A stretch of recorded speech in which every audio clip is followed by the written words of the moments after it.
आप कल्पना नहीं कर सकते किसी आम की कीमत जो है 2,70,000 रुपए किलो भी हो सकती है। कुछ ऐसी भी वैरायटीज है जो साल भर में 2 बार फल आती है। इसका प्राइस जो है 2,70,000 से 3,45,000 तक वेरी कर रहा है।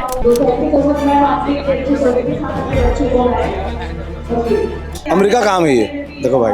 हाँ, ये सेब इसका बनाना की तरह, इसलिए इसका नाम बनाना मैंगो है। मालदा में भी आपको वेरिएंट देखने को मिलेंगे। आप अगर बिहार में जाएंगे और यूपी में जाएंगे तो आपको डिफरेंस पता चलेगा। नमस्कार, जोहार। तुमने देखा सीजी बॉक्स। मेरा नाम है दिवेश तिवारी। अब तक अगर तुमने छत्तीसगढ़ी के अपन समाचार चैनल सीजी बॉक्स ला सब्सक्राइब नहीं करे हैं तो कर लेवा। का तुम्हें सब्सक्राइब करता तो हमारे बल बाढ़ थे।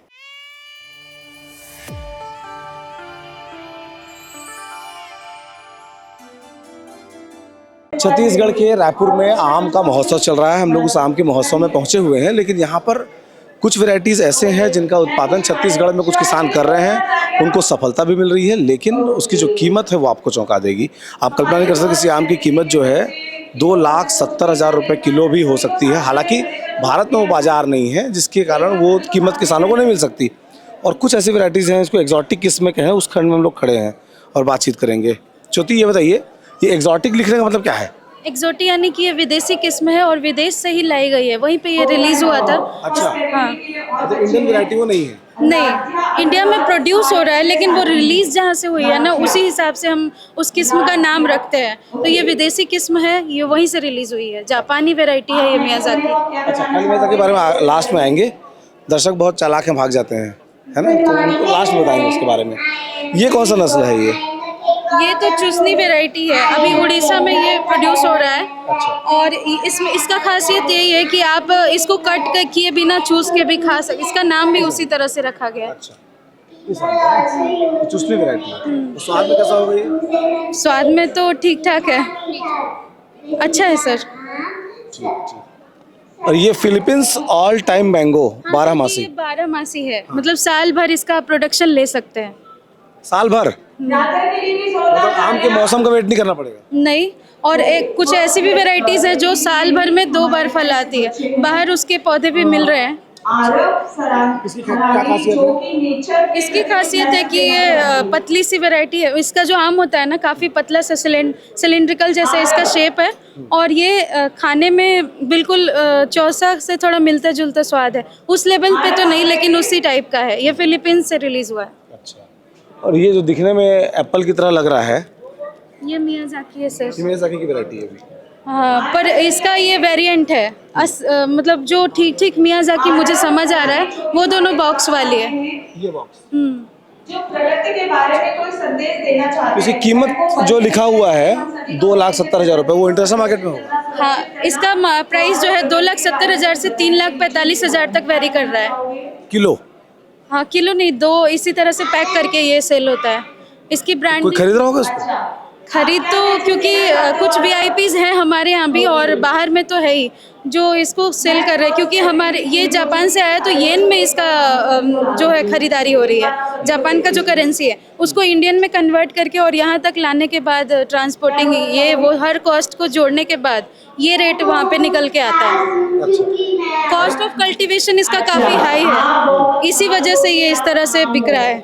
वो लोग उगा रहे हैं ना, तो ग्रीन हाउस में उगा रहे हैं जापान में। तो ग्रीन हाउस में जब उगा रहे हैं तो काफ़ी सिक्योरिटी फोर्स के साथ, और काफ़ी वहाँ मेहनत लग रहा है उगाने में, क्योंकि हमारी इंडिया की जो मिट्टी है वो काफ़ी फर्टाइल है, वहाँ ऐसा है नहीं। तो यहाँ आसानी से ग्रो हो जाता है, लेकिन वहाँ उन लोगों को बहुत मशक्कत करना पड़ रहा है, और उस वजह से इसका कॉस्ट ऑफ कल्टीवेशन इतना हाई हो गया है कि ये महंगा बिकता है। अच्छा, जबकि इंडिया में आसानी से उग रहा है।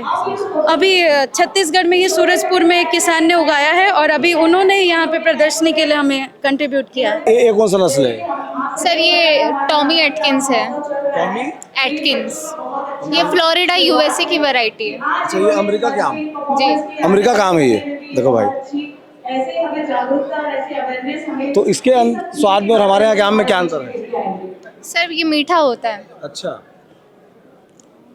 मतलब हमारे यहाँ जो केसर है उससे भी मीठा? सर नहीं, मतलब सेम लगभग। और क्या है खास वैरायटी? ये कौन सा है? चकापात? सर इसके बारे में थाईलैंड की वैरायटी है सर। ये थाई, एक तरह से इसको थाई मैंगो भी कहते हैं। और ये थाईलैंड से वैरायटी आई थी और अभी ये भी एग्जॉटिक किस्म में ही एक बढ़िया वैरायटी के तौर पे इसको जान रहे हैं। एक जंबो रेड भी है हमारे यहाँ। ये भी बाहर का ही वैरायटी है। फ्लोरिडा यूएसए से ये भी रिलीज़ हुआ था और वो वाली जो है वो थाईलैंड से आई है। अच्छा, और ये कौन सी नस्ल है? ये आइवरी रेड है सर, बनाना मैंगो का ही वेरिएंट है। तभी दिखने में थोड़ा जो रेड वाला बनाना होता है उसके टाइप। खाना ऊपर से जब ये पक जाता है तो पूरा हल्का रेडिश जैसा होता है। हाथी के दांत की तरह इसका शेप है, इसलिए इसका नाम आइवरी बनाना मैंगो है। एक प्योर बनाना मैंगो वहाँ पे भी है। ये बनाना मैंगो है, ये आइवरी रेड बनाना मैंगो था। तो ये भी बाहर की वैरायटी है। हाँ, ये शेप इसका बनाना की तरह, इसलिए इसका नाम बनाना मैंगो है। दिखने में केले की तरह है बना। एप्पल मैंगो भी है सर, आप दूसरे स्टॉल्स में देख पाएंगे, यहाँ पे नहीं है। क्या मैंगो बताया? Apple mango. एप्पल की तरह दिखने वाला। हाँ, ये सीडलेस वैरायटी है, इसमें सीड नहीं होता है। ये पाकिस्तान की वैरायटी है। सिंधु नदी है ना वहाँ पे, उसी के नाम पे इसका नाम पड़ा है। ये सीडलेस है, इसमें सीड नहीं होता है। बिना गुठली के आम है। हाँ, पार्थेनोकार्पी से इसको बनाया था। किससे? पार्थेनोकार्पी एक प्रोसेस है जिसमें सीड नहीं होता है। अच्छा, तो बिना बीज के आम है ये? बिना बीज का आम है। सिंधु नाम है इसका। सिंधु। और अगर किसी को पौधा लेना है इसका तो कहाँ मिलेगा? पौधा तो इसका सोर्स तो पाकिस्तान है, लेकिन इंडिया में प्रोड्यूस हो रहा है। आप कभी भी, जैसा कि आप जानते होंगे कि फल का जो भी पेड़ है, या तो ग्राफ्टिंग कटिंग इसी सब से लगाते हैं, बीज से तो लगाते नहीं हैं। तो इसका भी उसी तरह से आपको लेना होगा जो किसान प्रोड्यूस कर रहे हैं उससे। कोकोनट क्रीम वो वैरायटी है, वो खाने में थोड़ा सा कोकोनट के जैसा लगता है, उसका नाम उसीलिए कोकोनट क्रीम है। अच्छा, तमिलनाडु में अभी प्रोड्यूस हो रहा है। अच्छा, ये क्या आप लोगों ने खरीद के लगाया? इसका स्वाद कच्चे में अगर खाया जाए नारियल की तरह लगेगा ये। हाँ, नारियल की तरह लगा, हल्का नहीं, पके में भी हल्का नारियल का स्वाद। जैसे आइसक्रीम वगैरह खाते हैं तो कोकोनट का जो स्वाद आता है हल्का सा टिंज जैसा, वैसा आता है इसका। ये भी 12 आम है, भस्तारा। अच्छा, साल में कितने बार फलेगा? ठंड में और गर्मी में? हाँ, 12 है, मतलब कि 12 महीने के बाद में उसका आ जाता है। तो फल फूल जो होता है ना 2 बार आता है, लेकिन एक बार प्रोडक्शन थोड़ा कम होता है, पर प्रोडक्शन आता है, इसलिए उसको 12 में कंट्रीब्यूट करते हैं। और कुछ वैरायटी है ये जो जी ये हाँ है? सर, ये तो अंबिका है। अंबिका नाम है इसका। ये कहाँ की वैरायटी है? ये तो प्रोड्यूस हो रहा है ऑल ओवर इंडिया। और ये जो पूसा लालिमा आई आ रही, दिल्ली से रिलीज हुआ है ये। अच्छा, पूसा लालिमा। हाँ, जिसके भी नाम के आगे पूसा लिखा हुआ है ना, आप समझ जाइए कि वो आई आ रही दिल्ली से रिलीज हुआ है। ये बड़ा बढ़िया दिख रहा है ये। हाँ, ये पंजाबी आम। पंजाबी आम। ये चितकबरा है, इसका ये क्वालिटी है कि ये चितकबरा ही रहता है हमेशा। टेक्सचर रहेगा इसके में।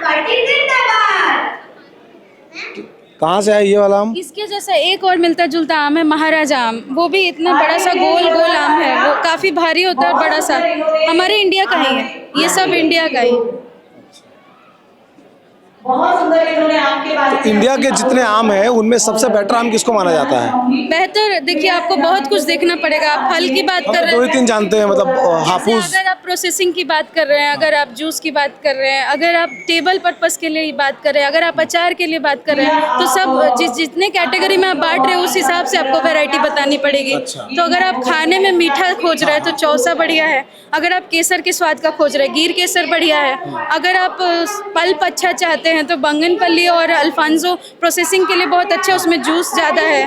और लंगड़ा भी अच्छा है, लंगड़ा बॉम्बे ग्रीन अभी ज़्यादा, बॉम्बे ग्रीन में विटामिन सी कंटेंट ज़्यादा है। तो आप उसमें पर्पस आपका क्या है, उस हिसाब से आपको वैरायटी जाननी पड़ेगी। हमारे यहाँ इतनी वैरायटीज़ हैं कि आपको, मतलब आप गिनते थक जाएंगे। ये सारी वैरायटीज़ की कुछ ना कुछ खासियत है अपने आप में। और प्रोडक्शन के लिहाज से कई बार आम का एक मूड होता है ना, इस साल आम अच्छा फलेगा, अगले साल आम अच्छा नहीं फलेगा, ऐसा होता है ना? अल्टरनेट पेयरिंग उसको बोलते हैं। ये आम में बहुत ज़्यादा हो रहा है। हाँ, कॉमन है कि ऐसा होता है कि एक साल फलन आया, अगले साल भी आता है, लेकिन पिछले साल से थोड़ा कम होता है। थोड़ा क्या मतलब, वो कॉमर्शियल नहीं रह जाता है, हमारा लेबर कॉस्ट बर्बाद चला जाता है। तो उसके लिए कुछ केमिकल्स है, पैक्लोबिट्राजोल है, कल्टार, और वो अभी बहुत ज़्यादा प्रचलन में है। अगर आप उस केमिकल को कैनोपी के हिसाब से गड्ढा करके डालते हैं उस केमिकल को, तो वो इस प्रॉब्लम प्रॉब्लम को रोक देता है और फल हर साल आने लगता है। लेकिन कुछ ज़्यादा समय तक अगर आप इसका यूज़ करेंगे तो आगे चल के थोड़ा हानिकारक, पेड़ उसका आदी बन जाएगा फिर। आदी बन जाएगा, हाँ आप ये कह सकते हैं। लेकिन जो लेट वैरायटी है जिसमें बहुत प्रॉब्लम हो रहा है उसमें आप यूज़ कर सकते हैं। कई बार हम लोग आम का पेड़ लगाते हैं, बढ़िया नस्ल देख के लाए हैं ना घर पे, तो अब रेगुलर उगा लिए। में आपको इसकी ज़रूरत नहीं पड़ेगी। जो मैंने केमिकल बताया ये रेगुलर बियरिंग के लिए नहीं है। जो लेट बियरिंग है ना, जो बहुत बहुत ज़्यादा प्रॉब्लम कर रहा है, उस पेड़ में आप थोड़ा अमाउंट में पीपीएम में यूज़ कर सकते हैं कैनोपी को मेजर करने के बाद। ये बड़ा चिकना दिख रहा, दिखने में बड़ा चिकना है। ये कौन सा? हाँ, ये सर अंबाली का है, अरुणिका है ये सब नाम कौन रखता है? और आम का नाम फीमेल ज़्यादा दिखाई दे रहा है। सर ये साइंटिस्ट रिलीज करते हैं। जब बहुत सालों की रिसर्च के बाद कोई एक वैरायटी रिलीज हो पाती है और कई बार टेस्ट भी होता है, वो उगा कर देखा जाता है, तब जाके कोई वैरायटी रिलीज होती है। एक वैरायटी को अगर हाइब्रिडाइजेशन करने के बाद करीब 5 से 10 साल लग जाता है एक वैरायटी को। मैं एक कारण जानना चाहता हूँ, जैसे अरुणिका, अंबिका, तो आम फीमेल नस्ल का है? नहीं ऐसा नहीं है, वो तो नाम है बस रख दिया गया है। कुछ जैसे मैंने बताया ना, पूसा लिखा है यानी IRI दिल्ली, उसमें वहीं से रिलीज हुआ है। कुछ ऐसे और वैरायटी अर्का अगर लगा हुआ है नाम के आगे तो वो IIHR बेंगलोर से रिलीज हुआ है। अगर राजेंद्र लगा हुआ है तो जो समस्तीपुर है ना, वहाँ पे RPCAU जो कॉलेज है वहाँ से रिलीज हुआ है।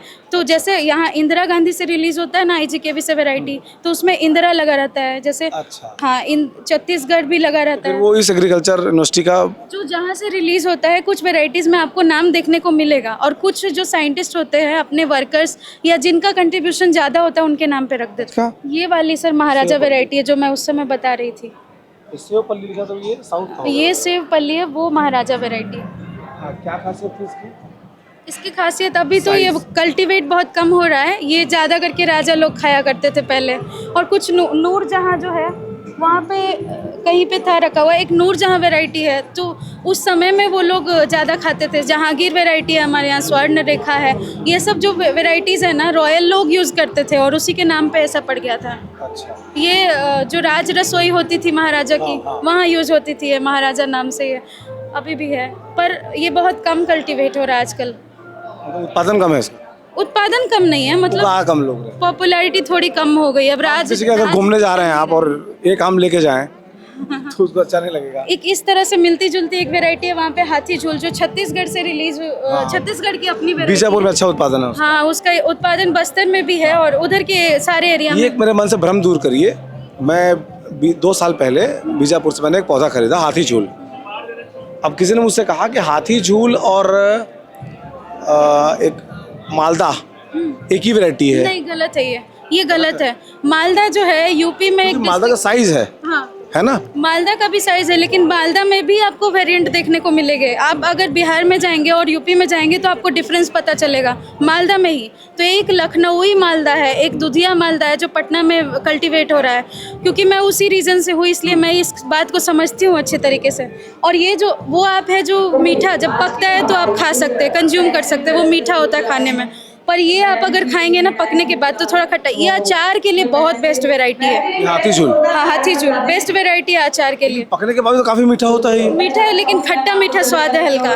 उसमें जो है रस का, मालदा में जो है गुठली बड़ा होता है, उसमें पल्प कंटेंट थोड़ा कम होता है, लेकिन उसमें मीठा ज़्यादा है वो मालदा। हाँ, इससे कंपेयर अगर किया जाए, अगर खा के आप देखें तो मालदा आपको मीठा थोड़ा ज़्यादा लगेगा, हाथी झूल थोड़ा खट्टा मीठा लगेगा।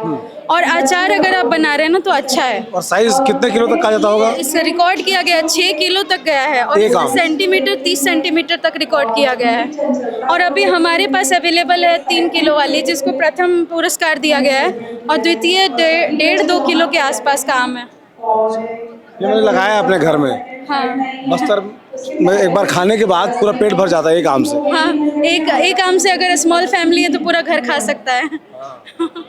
बहुत धन्यवाद। ज्योति आपका नाम है ना? अच्छी जानकारी आपने हमको दी। तो आप देख रहे हैं सीजी बॉक्स। हमारी कोशिश है कि हम इसी तरह से वो हर एक चीज़ जो आपके काम आ सके, जिसके जरिए आपका ज्ञान वर्धन हो सके, वो आपको दिखाने की कोशिश कर रहे हैं। तो ये विदेशी नस्ल के बारे में आपको बताया, आगे कुछ और बताते हैं। जोहार, नमस्कार, जोहार। तुमने देखा सीजी बॉक्स, वो नाम है दिवेश तिवारी। अब तक अगर तुमने छत्तीसगढ़ी के अपन समाचार चैनल सीजी बॉक्स सब्सक्राइब नहीं करे हैं तो कर लेवा। का तुम्हें सब्सक्राइब करता तो हमारे बल बाढ़ थे।